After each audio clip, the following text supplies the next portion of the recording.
guys, and welcome back to The Question, where you have the questions and I have the answers. And today I'm going to be talking about Doctor Who. If you have been part of the Doctor Who fandom for as long as I have, you will have grown up with a variety of stories and characters, and also all of the discourse and controversy and discussion that comes along with the fandom. Recently, I began rewatching Doctor Who from the beginning, the 1963 series, and I've noticed a lot of change that has occurred in the way we write the characters and the way we write stories, so I wanted to talk about it. Before we begin, remember to give this video a like, comment, and share, and if you're new, please subscribe and hit that little bell so you never miss another notification. I don't post that often, but it's finals week, so I have more time. Anyway, let's get on to the video. For those of you who don't know, Doctor Who started in 1963. Originally, it was a show that was supposed to be an educational program for kids, so they were going to have this, old time traveler who will go throughout different periods of history and maybe space, so they can teach kids about history, about historical events, people, and about scientific concepts and things relating to space. As the show continued, it morphed into more of a sci-fi endeavor, and it eventually became the show that we have today. From the original intention to what we have now, writing style and character development and acting has undergone numerous changes. Of course, it started in 1963, and now we're in 2022. Of course, things are going to change because society changes and what's in changes, but also the prime directive of the show changed from an educational program to a sci-fi show. Most noticeable, I began watching season 1 of the original show. The way they write the episodes is different. Not just because it went from a serial format from one story that took place over like a month with multiple episodes to just an hour-long episode with one story. The show, when it originally came out, was plot-driven, versus the show now, it's more character-driven, if that makes sense. What I mean is, we're looking back at, say, The Unearthly Child and their interactions with the cavemen of the first adventure. There is more time in the episode allotted for the storyline that's going along with the cavemen than there is with the actual doctor and companions. So there's more time talking about what the cavemen are doing than there are on the characters' reactions to what the characters are doing. It's almost like it's the doctor and companions reacting to these historical events and characters instead of what we have now, where it's the prime directive and the main appeal of the show is the characters' interactions with these things.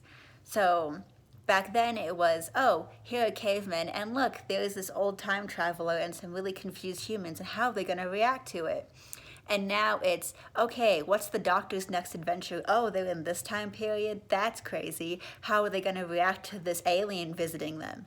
I think it's because it was originally supposed to be a show about history and education, and now it's one about these characters that people are inspired by and can relate to and love.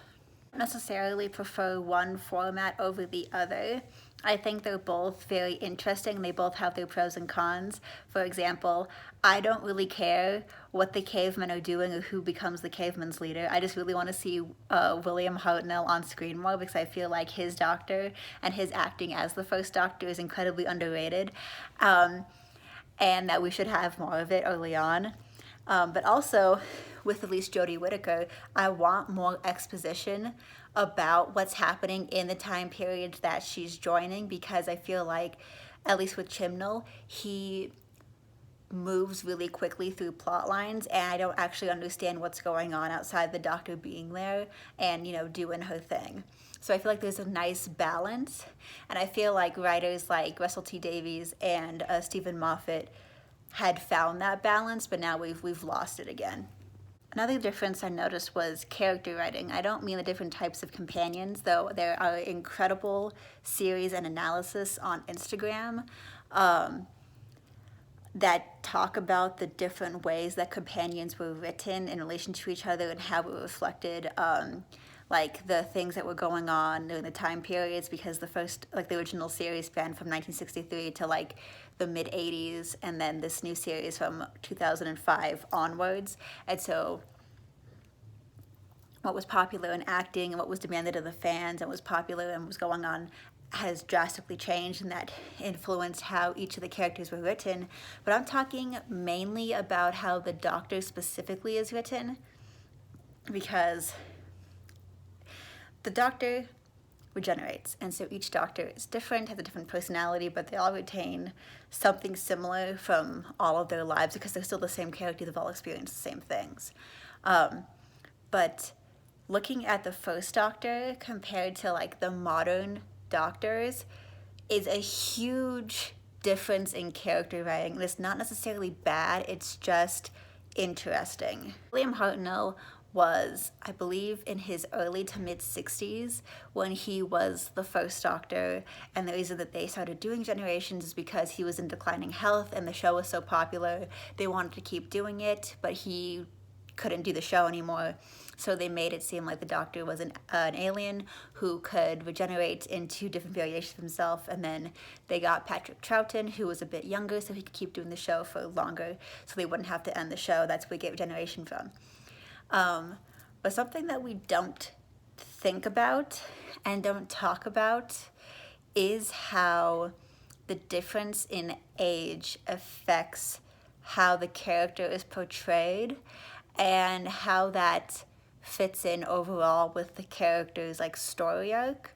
Because we've gone to huge discussions and debates about what the Doctor's gender is, because now she's a woman. Is she going to stay a woman with this next generation? We don't know, because they won't tell us anything about future show plans. But if you look back at the old series, while the Doctor did get progressively younger, aside from Hartnell and Pertwee, he stayed around like that, I don't want to say middle age, but like closer, yeah, to middle age, like 40s, around like late 30s, early 40s, you know, age range. And I think that worked because the Doctor, with William Hartnell being there and with the inclusion of Susan, his granddaughter, he was supposed to be a mentor type character, someone who has seen things and he's excitable and unique because he's an alien and because he's clever, but also because he's seen stuff. He's supposed to be educating the audience on these historical events, so he's supposed to be someone who's knowledgeable and knows things. And while the Doctor did get progressively younger as the original series went on, they continued to cast companions who were evidently and obviously younger than him, not just because he's, you know, like a 1,000-year-old alien, but like they looked younger, you know. There was no, while they could be intellectual equals, there was still like a father-child relation there, because not only did he look older, he acted older, he was older, you know, and they looked visibly younger. I think the one time this didn't quite work as well was with Pete Davidson, because he was the youngest Doctor of the original show. And so that made a more interesting, I think not quite as popular interaction with the companions and with the audience. That series was not as popular for many reasons, but I think it's because him being around the same age and therefore being forced kind of to act around the same age as his companions threw off that like mentor-mentee dynamic in a way. And that's something that I feel like we don't consider, is that the Doctor, while he is getting older, has taken on these more younger faces and in turn has acted a lot younger. And it's interesting when you look at those trends, you look at actors like, you know, Matt Smith and David Tennant and now Jodie Whittaker, and then looking back at William Hartnell, how we started, and it's like, they can't possibly be the same character, you know, like you can't imagine going from William Hartnell to Matt Smith or William Hartnell to David Tennant. There's no way, it's hard to picture. There's like no way you can connect them. And so I thought it was funny that that's the way that the trend has gone. Because it started out like as a necessity that he has to be younger so he can keep acting for longer. And now it's because the dynamic around the Doctor and the audience has shifted. So it's no longer he's there to teach you things, he's here to take you on an adventure. It's he could be your best friend, he's there partially for sex appeal, because let's be honest, there's a lot more racy comments, we ship a lot more of the Doctor and companions, and there's more romantic plot lines in the New Who versus the original series. And so the whole purpose and the dynamic of television has changed from that original show to the new one now. And it's really interesting to think about, because I want to know, you know, what goes on in the head of such a character that can go from, you know, an old man to like a 20-something-year-old to, you know, another old man. Like, what is going on that causes that shift? And of course, it's been well established that the Doctor can't choose who he regenerates into unless he concentrates really hard.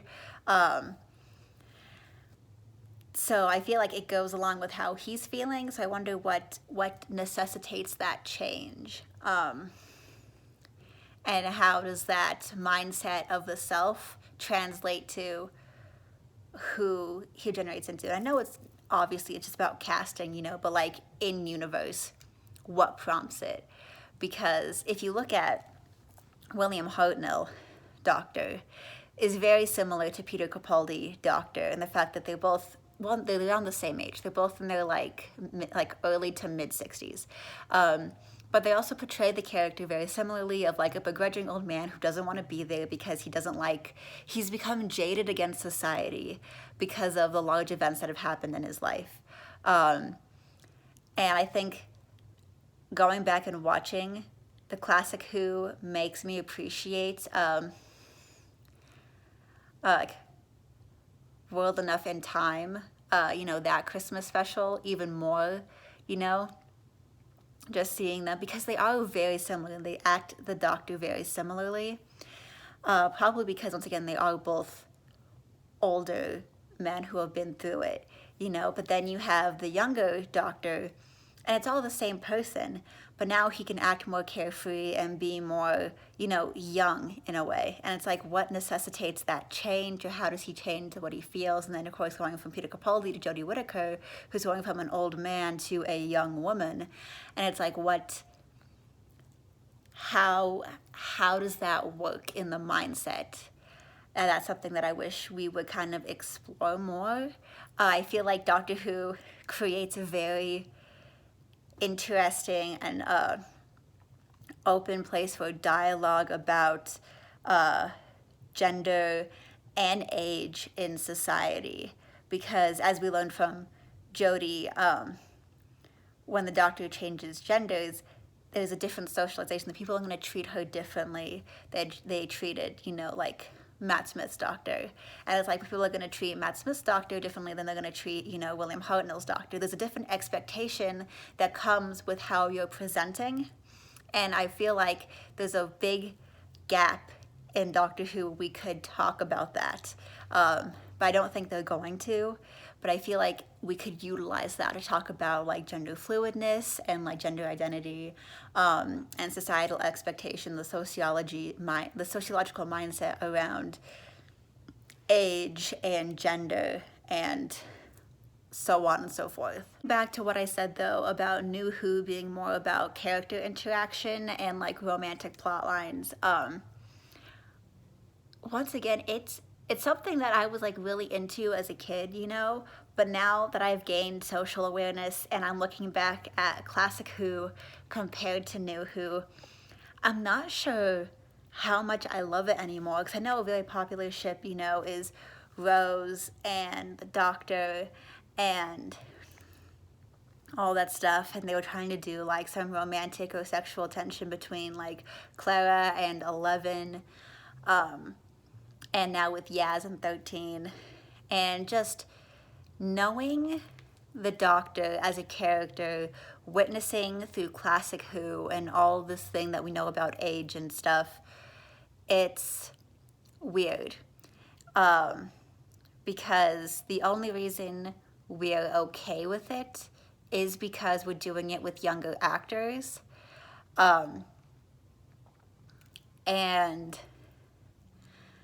I feel like we aren't really thinking of like the long term of it. But also just because the Doctor, I feel like, isn't, I want to say not a romantic, because I feel like he very much is. I feel like it's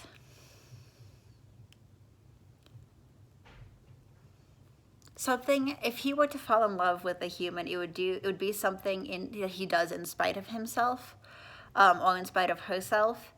But I feel like ultimately that's just, it's a weird character turn in a way, to go from like everything in classic Who and then abruptly into new Who with that alteration of character writing in mind. And I'm not saying it's good or bad. Like, I'm just saying that it's looking back through all of the Doctors and like the original writing of the classic series and the character, and then going straight from that into this, it's shocking and it's abrupt, and it's that switch once again in the audience that does it.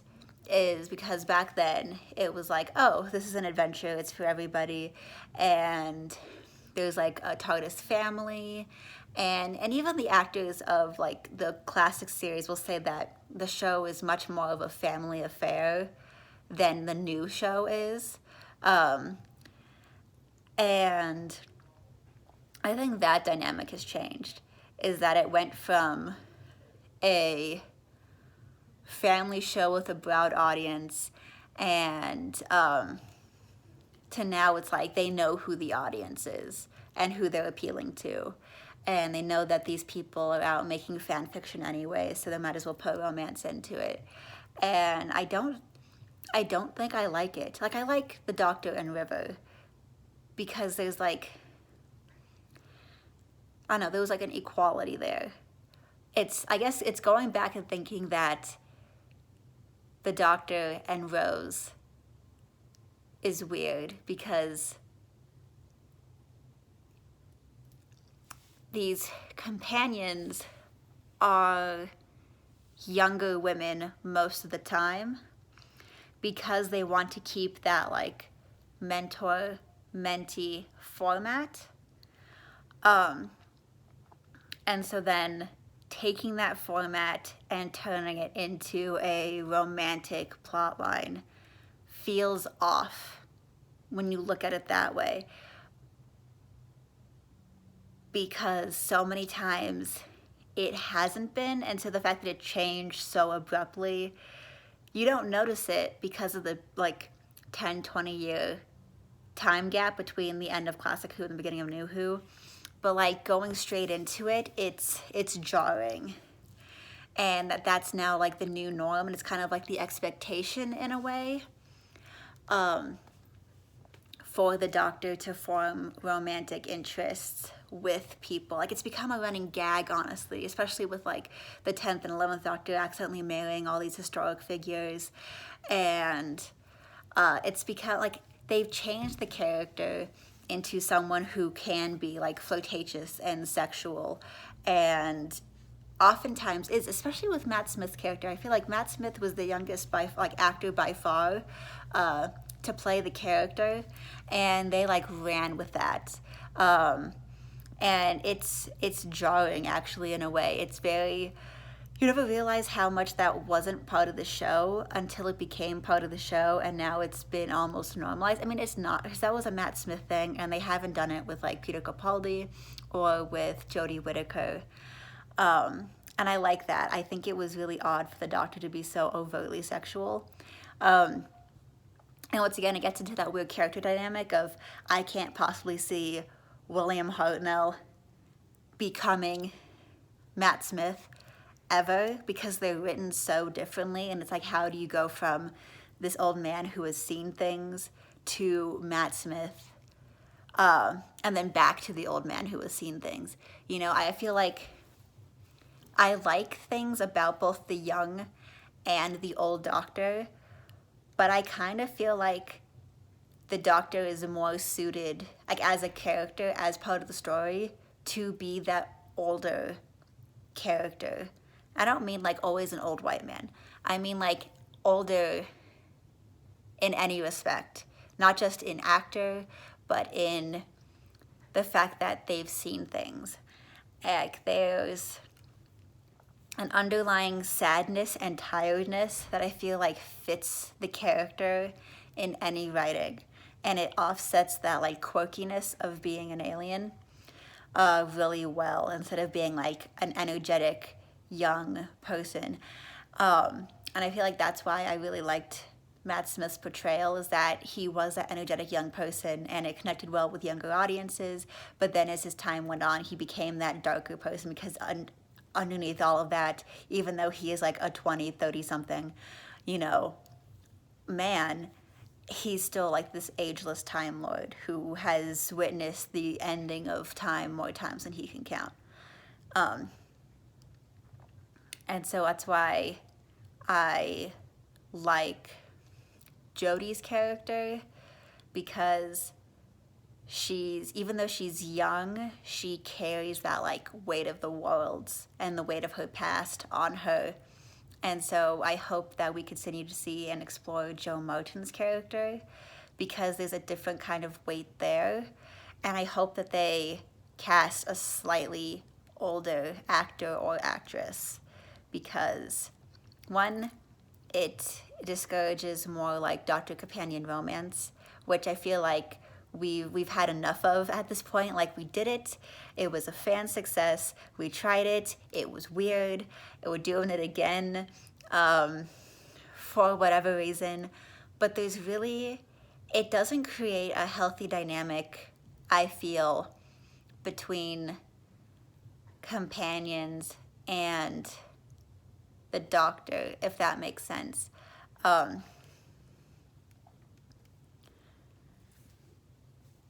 don't know how to phrase this,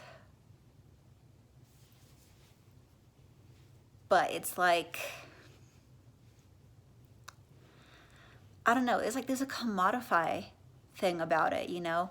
Because we've seen it with Rose and Martha and Yaz and Clara, and it's not like a genuine love and respect in a way. It's like this incredibly amazing person who has like shown up and has blown my mind, and I don't know how to deal with it. So it's like, it's an admiration, it's an adoration, but is there like mutual respect there? Because at the same time, the Doctor looks down on these people and it's like, oh, you're temporary, you are something that is finite. It's something that he can't have, or that she can't have, and that makes it more appealing because of the impossibility of it all. So out of reach. It's like a fetishization of the other in a way, which is a habit among humans of over-sexualizing or over-exerting the thing that they cannot have, like white people exotifying people of color or other ethnicities, because they're like, oh my God, this is something that